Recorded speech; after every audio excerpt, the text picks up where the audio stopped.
Hello everybody and welcome back to another one of those videos where I talk about updates on the Steam version of Dwarf Fortress coming from Toady1 and KitFox. We have a big post about tutorials today from KitFox on the official newsletter. As always, if you want to sign up for these, you can get them down in the description of this video using the newsletter sign up thingy. I know some people use it as live updates for these videos, which usually drop around an hour after those newsletters go out, sometimes as quickly as 10 minutes, depending on when I get the newsletter. We've got a bunch of posts to read from Zach alongside of this, so we're going to read those, and then we're going to take a look at the screenshots of the tutorial. So if you'd like to skip the part where I read, skip to here. You still with us? All right, let's dive in. And now we start with Zach's post. Dwarf Fortress has the well-earned title of being one of the most notorious games to learn. There's a lot going on, even after we changed all of the ridiculous keyboard's commands and replaced the Matrix-like interface with some understandable and awesome pixel art. It still needs something to ease the need to head straight to the wiki just to understand what's going on. The answer is the tutorial, of course. To make it the tutorial all it can be, we found the ultimate playtester, my wife, Annie. There are a lot of building games out there now, enough to make Dwarf Fortress easier to get into. She doesn't play any of them. The closest she gets to Dwarf Fortress is Overcooked 2, after one failed attempt with the original. The latest version of the tutorial allowed her to get good enough at the game to tunnel under a bog and drown her fortress. Our aim is to make this level of play achievable by anyone, and we want the world to be able to lose the game and have fun doing it. Lastly, we have a note from KitFox, where they plan to take my market share and compete. A note from KitFox, our publisher, very soon. Alexandra will be starting a streaming video series on learning this new version of Dwarf Fortress. Follow along and get ready to stock up on knowledge at our Twitch and YouTube channels. I'll link those down in the description, of course. And now we get to the actual screenshots, including the quick start tutorial. So of course you get the option to start the tutorial or not. So we're just gonna kind of read through these tutorial messages, and I'm just gonna kind of state what I think about them and maybe elaborate on a little bits that are interesting. The tutorial starts off with quick start and short tutorial, question mark. Would you like your fortress located in a forested, mineral-rich region of this world where you can play through a short tutorial? Non-interactive help will whatever you decide. Then, of course, it pre-selects a location. Over here on the right, you can see that there's shallow clay, a little soil, a light aquifer, iron, gold, silver, and copper and zinc, platinum and lead, as well as fluxstone layer. And, of course, then the neighbors nearby, who are some elves. Something that I'd like to clarify here is previously it never would say what type of metals was available. It would simply say shallow metals or deep metals. It wouldn't specify the type of metals. So that is quite the elaboration on the previous system. As well as it does state that it's heavily forested, it's warm temperature, conifer forest, untamed wilds. That's maybe a bit much for a tutorial, but hey, you know, untamed wilds could be fun, hey? As well as, you know, a lovely little stream called the Profane Monger. That can't be anything bad, right? Then this first screen we see, 1 of 9, camera controls. Your view is focused on one elevation at a time. To move the camera, press WASD or hold the middle mouse button and drag the view. And then you move the camera and it gives you a check mark, of course. To change the camera's elevation, you can press E and C or roll the mouse wheel up. That's an interesting selection. E and C, it's kind of at an odd angle, but I think it could work. Hold shift to move faster. I think I will rebind those almost immediately to something that I actually want those to be on instead of E and C, because that just seems kind of awkward angle to hold my hand at, if you ask me. When your view is in the air above the tiles, you can see them below, but you can only interact with objects on your current elevation. The view will be dark underground until you begin mining. You can move the camera to the surface with the surface button highlighted by hitting F1. The hotkey will recenter on your wagon. Or, I should elaborate, where the wagon was. Now, of course, this is a lot of stuff that we've seen before. A pretty standard embark. We got a notification up in the top left, as well as this kind of lovely embark location. We shall move on.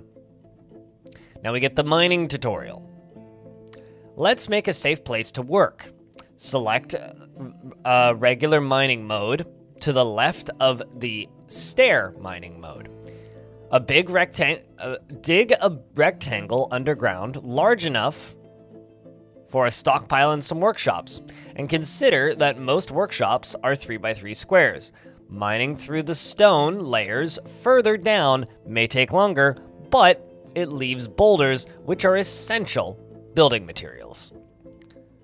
Later, you can consider making a meeting area from the zones menu. Otherwise, your citizens will continue to gather by the wagon outside.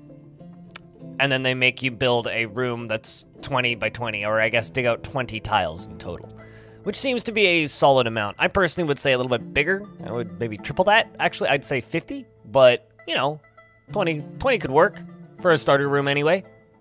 Stockpiles is the next portion of the tutorial, and they elaborate. Supplies on the wagon are in danger of being carried away by wild creatures. It's time to build a stockpile underground to unload them. Stockpiles are crucial to moving supplies around in your fortress where they are needed. Stockpiles are placed in the stockpiles menu with highlighted. Click it now. Open the stockpile mode and click the add button and click the corners of the rectangle somewhere to place your pile. Stockpiles can be placed on both the surface and underground. Once the pile is placed, click accept all and select the all option, which I'm assuming is just put everything in this stockpile. And then of course on the left, you can see the actual stockpile settings with the usual suspects of corpses and refuse, as well as cloth, boulders, bars, blocks, and other garbage. Of course, I personally would do a food one, a seeds one, and then a furniture one separately, rather than just doing an all stockpile. But you know what? You live your life. On to the next one. Woodcutting. It's interesting they do that one fourth. That would be the one I do first. In fact, I think this might actually be first in the Wiki Starter Guide. It's been a while since I looked at it. But now we just need to wait for the woodcutter to chop down the tree.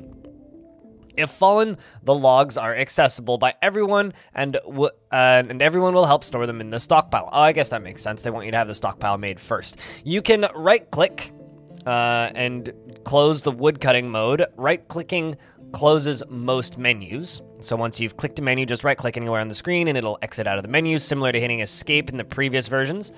If all your stockpiles are full, go ahead and place another one. And then the last screenshot we have for the day, which is survival, 6 of 9. Nice.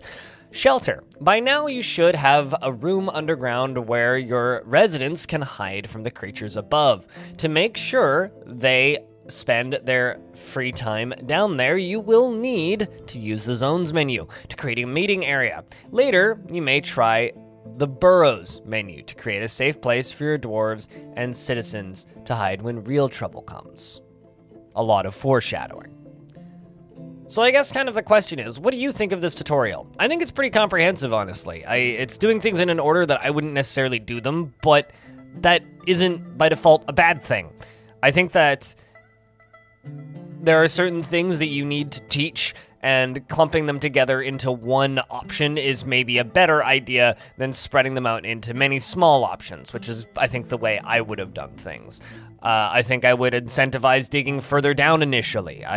Digging straight down to rock. I know that they do mention it in the tutorial, but I think that should be emphasized on its importance, especially considering in these screenshots they are only digging in the sand. I think for these screenshots specifically, I would have dug further down. I also am a little bit iffy on the tutorial starting the player on such a temperate biome and not something that's a little bit calmer. I mean, this is an Untamed Wilds spot. I mean, those can be hard in the current game. Untamed Wilds are not too unfamiliar with just immediately ripping your dwarves apart with a giant snapping turtle, which I had happen once. So, like, I look at that, I go, that might be a bit a bit of a thing. But I guess it depends on, like, you know, how big your world is and how many options you have of where to embark. I do think it's neat that there's two different options for the tutorial. One is just non-gameplay intrusive, where there's just help menus, and then the other one is the, okay, you have to move the camera and you get a check mark, you have to dig this deep before you get a check mark, you have to do all these things to make the tutorial happy, or it won't let you progress. I do think that is nice. Also, do not forget, for those of you who skipped the reading bit, that there will be a live streamed tutorial series on the KitFox YouTube channel and Twitch channels, which means they're trying to take my market share, which, you know what, I respect the hustle, and of course I will link them down in the description, so go give them a follow on Twitch and YouTube for when those tutorials start to go live. But while you're giving people follows, you might as well go over to my Twitch channel as well, because I am live currently at the time that you're watching this video, assuming you watched it the day it goes up, streaming some Dwarf Fortress, or I will be live shortly if I'm not live yet, probably still eating breakfast. But I will be streaming Dwarf Fortress all day on twitch.tv/BLINDIRL. Thank you very much to my patrons and supporters and the YouTube members who keep this channel bankrolled, and I will see you in the next one. Peace.